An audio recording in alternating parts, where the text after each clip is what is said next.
Hi there, Jamie here today at Teachers Tech. Hope you're having a great day today. Today I want to talk about possibilities. More specifically, possibilities about teaching online for you.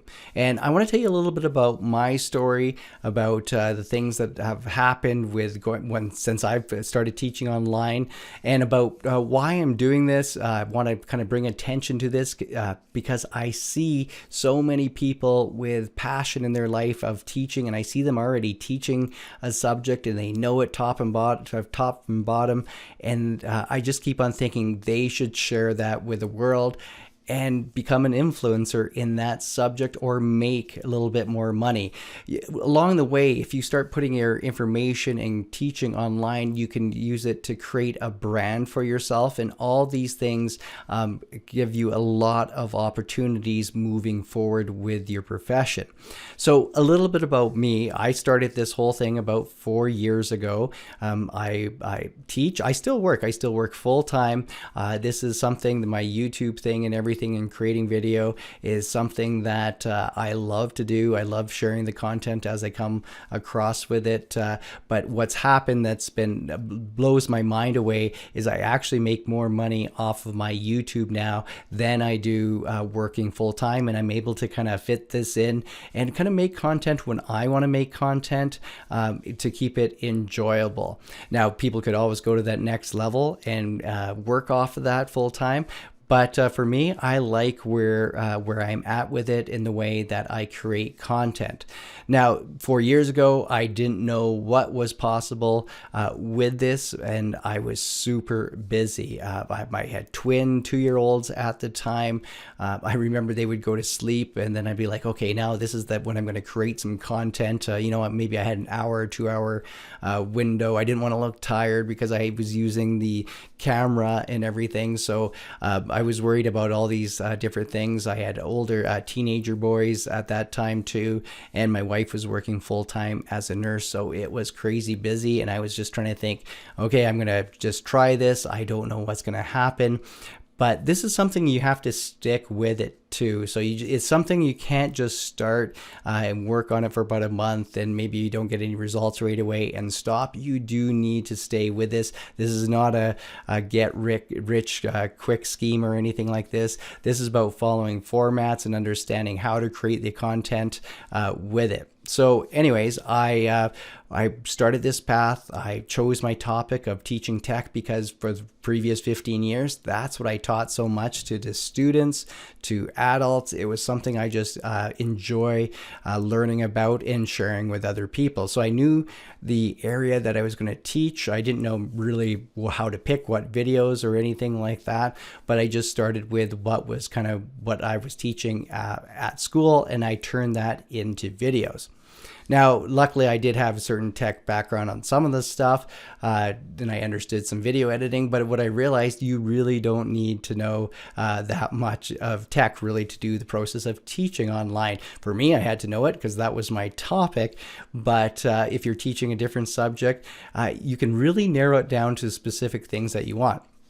So some tips that I would give anybody. The first thing, if you're thinking about teaching online, so I use the webcam approach. I have a webcam that I'm looking at you right now in. You maybe use your phone, or you maybe have a different camera. You could use lots of techniques. I like the webcam because I just would plug it into my computer and away I would go. I just sit on my chair and I can start producing in a very comfortable way and setting that I can really control a lot. So, but before talking about the webcam, one of the key things that you really need to think about is your sound. So you want to get a good mic.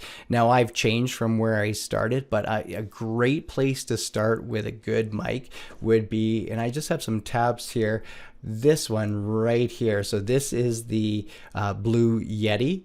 And this was my first mic. Now, it didn't come in the black one that I was showing you. It just had the silver when I started. But what's great about this, it has good sound. You could plug it in with USB into your computer and it would start working.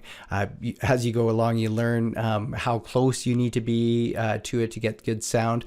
But those are all the different things that you do pick up as you go along. But good sound is key. You can even have less quality video if you have good sound. It's like the people's ears are way more sensitive than their eyes.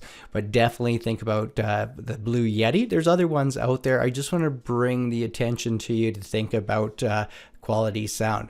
Now, video, as I already mentioned, when I started, I just used a webcam. So my Mac that I was using at the time had the webcam built into it. I actually use the same Mac now that I used 4 years ago. I haven't changed it. I do have a different computer that I use back and forth for Windows stuff too. But this webcam, you can see for $80 as an entry point, and that's Canadian, is a good price point. It produces high definition video when you're recording yourself on it, and it just made it easy. I put it on top of my computer and I'm ready to start recording, and now I have good sound and I have my video. But you got to be thinking, if you're using video now, we need to use lighting. Even if you were recording on your phone or a different camera, as I said, I'm using the webcam. I have lights around here that are shining on me. But when I started, the lights that I started were something like this. So I just had 2 of these umbrella lights and a couple of these smaller background lights, and I would use them and it worked fine. Now I've adjusted certain things over time, but you can see the investment isn't a lot with these things. Now there's different lights out there. I just wanted to kind of show you the starting point that I did, but now there's different lights. Probably you could look through and read reviews that would get the job done, but do think about lights and how you have them set up on yourself. It just makes the quality of the video so much more. So I also use green screen. This is how I get my floating head on it. And then so I needed a green screen, and what I did, I started with one like this. So these are ones I could fold up, because my office when I first started was kind of I just would put it up on the day of it. I would share that office with my wife, and I would move my computer in, and then I would just set up the lighting, put my computer up with the webcam, my mic, and then the green screen behind me, because the green screen is what I can remove to give the floating head response on it. So you can see I haven't invested a lot of money between those objects. Now, after I did that, I had to decide what type of software to use. Now, if I was on my Mac, I was using ScreenFlow, but I also use Camtasia on it. So these ones are a paid for program. But what I like is with the screen recording, you can use free options out there. There's options like OBS. I do like the power of something like Camtasia that allows me to zoom up quickly and different things, but you can use free options with free video editors. You can use your screen. There's lots of screen capture programs for a minimal price that will do the trick for you if you're just getting started and you don't want to put that big investment into it to test it out. And then maybe you move to something like Camtasia along the way. But I just wanted to point out some of the things that I use to get started here. And these aren't complicated things to learn about once you start practicing a little bit. The key thing in all of this is gaining confidence as you create your videos, looking into the camera. But there's some things that I can tell you that will speed up your process. I've spent a lot of time, hours and hours, crafting the way I do my videos to make sure they're efficient, because I don't want to spend a lot of time wasting time when I create the video. So I want to make sure everything is going to work out well, and I know what type of videos that are going to do well. And so there's a lot of different things that you can be thinking about, but I can also help you with.